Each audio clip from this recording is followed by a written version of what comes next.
Holy shit, this is probably enough for 2 videos, honestly, these TikToks. There's a wall of fish. And I mean, I guess you could call it more of a floor, but the point is it's in the ocean and it's insanely dense. It's so insanely dense that they did not realize originally that it was fish. She's just talking about the lanternfish thing that I've talked about many times. Yeah, you guys know, the lanternfish. I did an entire presentation on that. How we used to think that the seafloor bottom was there until we realized that that's actually just a thick layer of fish that the sonar was bouncing off of their swim bladders. They ended up doing some math and they estimated initially that this floor of fish has so many fish in it that it's gotta make up 65% of all fish. But that's just the low. Yeah, the lanternfish and the bristle mouths, probably close to that amount of fish. End estimate. That's just if we're going low with it. They estimate also that it could be up to 95% of all fish biomass. You know, this person has not touched the ocean once. That's okay. Hey, curiosity from people who don't know what they're talking about is fine. She's taking a topic that I feel like when I said this and I was like, the ocean floor, we used to think it was the ocean floor, but it was actually fish. Everyone was like, ah, and then they were over it. She's kept my interest for a minute and a half. You know what? That's science communication right there. A lot of people learn something new. She didn't tell them what type of fish it is, so it's kind of worthless information, but she tried. They nicknamed it the penis fish. Okay. And it can literally swim up a man's stream. All right. Okay. So we're back to this. Why don't I remember the name? What is this fish called? Yeah. Oh, Kandiru. Thank you. Thank you, Kandiru. Yeah, this is not, we determined this is not true. It may have happened once upon a time. We did a video debunking common fish myths. It may have happened once upon a time when someone was in the water, but a fish is not capable of swimming up a stream. It doesn't make any sense. Think about being at the water park when they pour that giant bucket of water on you and you just go, it just doesn't work. Well, it's a common misconception that fish have a memory that only lasts about 3 seconds. When the truth is, fish can remember things cognitively up to 12 days. Fact check me.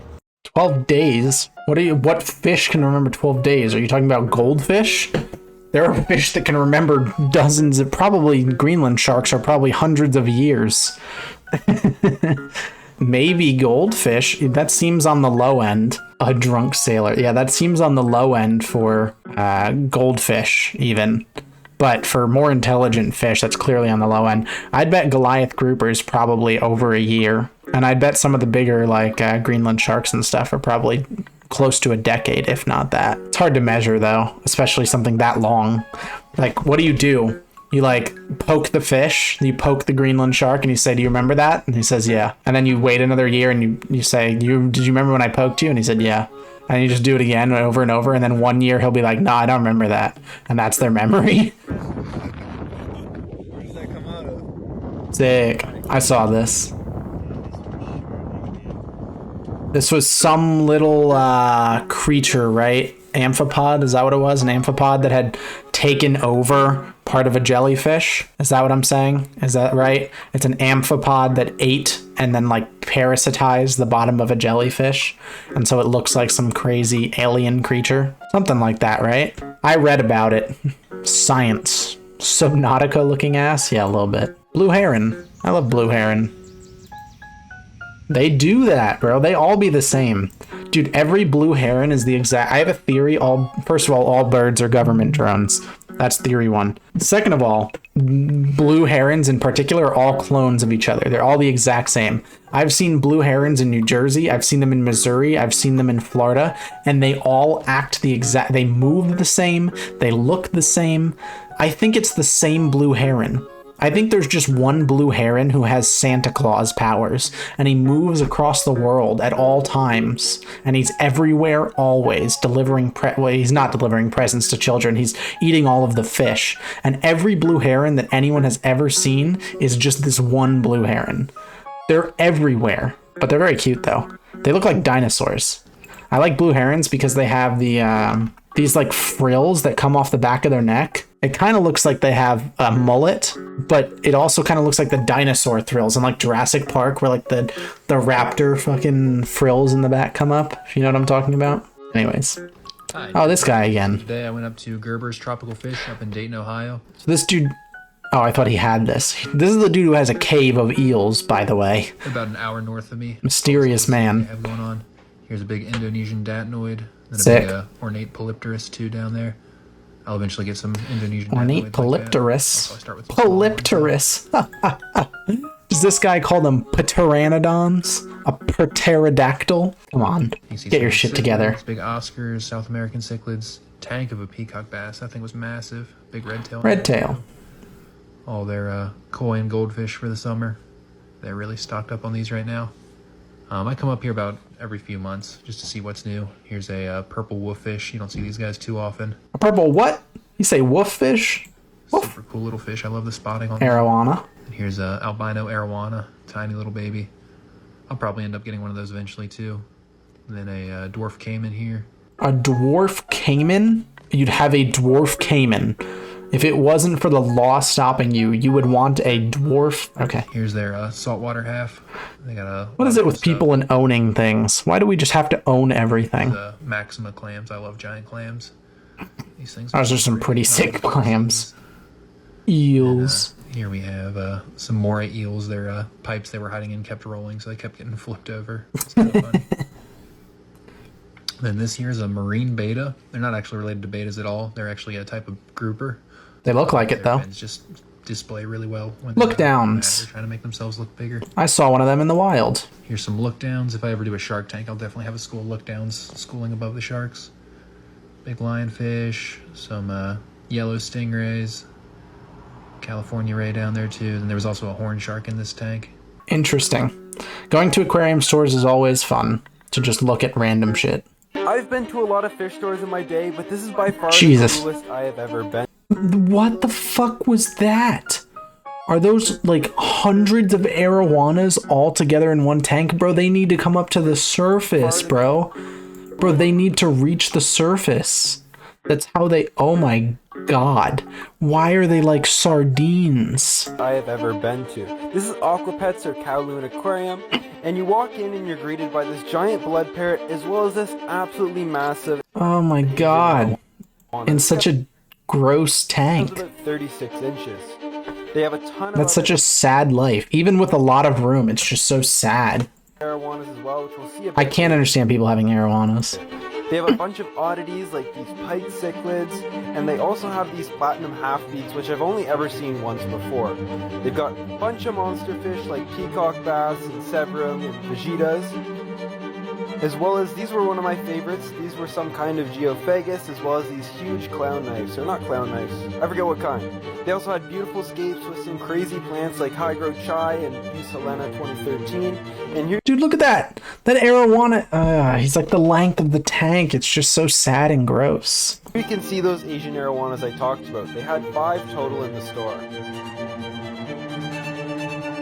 They had 5 total? I'm gonna have to argue with you there, because that looks like hundreds of them in the same tank. Looks like a few more than 5. I hate when people say a tank with algae is a quote dirty tank. If anything, it's a healthy one. The thing with algae is that algae in itself is not unhealthy for the fish. It is not a sign of an unhealthy tank. However, it can possibly be a sign that your nitrate level is too high. If you have too many nitrates, Music is so you will grow dramatic. a fair amount of algae. However, you will also grow a fair amount of algae if you have a very large amount of... I've never seen a tool like this that makes the algae come off in like in strips. That's so weird. You just need an algae eater. Yeah, just get a pleco, bro, for your 5-gallon tank because you have algae. Definitely don't just like feed less and lower your nitrates. Why would you do that? We spent 45 minutes building that shit, dude. Yeah, my cichlid used to do this. I had a parrot cichlid that would just take all of the rocks from all of the gravel from one side of the tank and move it to the other side. So you'd have like a mountain on one side of the tank and then the other side just barren, just empty. There's just nothing there. You know what? I let him rearrange, let him decorate. How am I as a human supposed to know better of what they want than them? If they want a barren side of the tank and a mountain Be my guest. It looks stupid as fuck to me as a human, but they know what they're doing. Let's look at some eels today. He looks like a banana, but he's an eel. He's even got the spots. Could have fooled me. Next up, we got the dragon eel, sometimes called the Japanese dragon eel, the flying dragon eel. You know, you can call him whatever you want. He doesn't care. He's an eel. He's also a dickhead. He doesn't let us clean the side of the tank. He tries to bite us. But, you know, he can do what he wants. He's an eel. Next up, we got another banana eel. This one's a little small, maybe not quite as ripe. We gotta wait a little bit on him. He's doing good. This one, don't remember the name. It's something about a black stripe, purple eel. You know, I don't know. He's swimming around. He's an eel. Another dragon eel. I think this one's a little bit different than the first one, but, you know, he's got spots and teeth. He's an eel. How cool. Wow, very educational. He's an eel. Think about that, chat. Next time you're feeling down, look in the mirror and say, I'm an eel. I can do this. That's how I get myself inspired. I think, what would an eel do? When I'm sad, I think, what would an eel do in this situation? You know what I mean?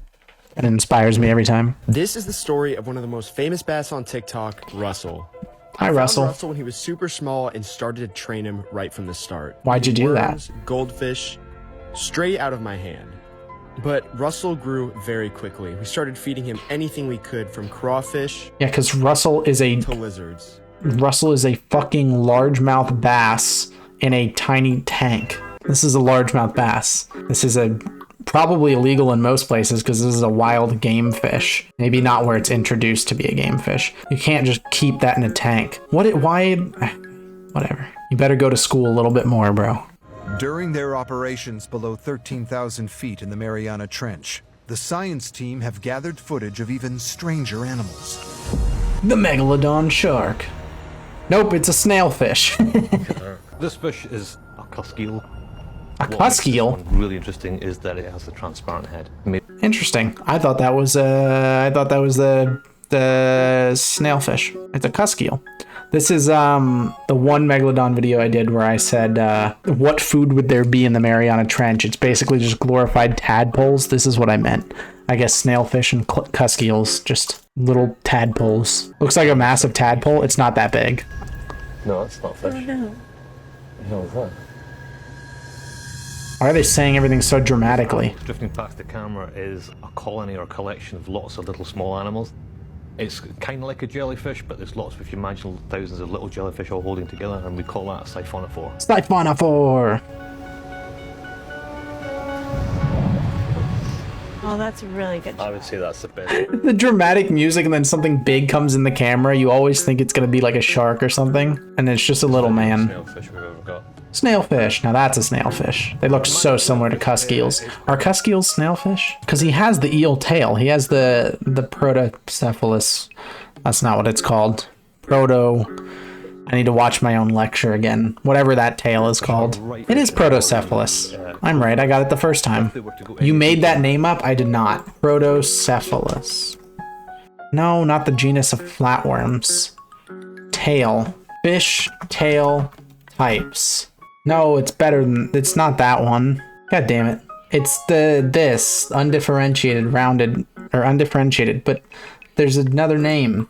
Protocircle. It's protocircle. Protocircle tail. That's what it is, not protocephalus. I was close. Protocircle tail. Apology video right now. Chat. I'm so deeply sorry for having hurt you. For having said protocephalus, meaning old head, rather than proto-circle. I don't know what circle means, but probably not tears, probably circle, or like new. I don't know, but please forgive me.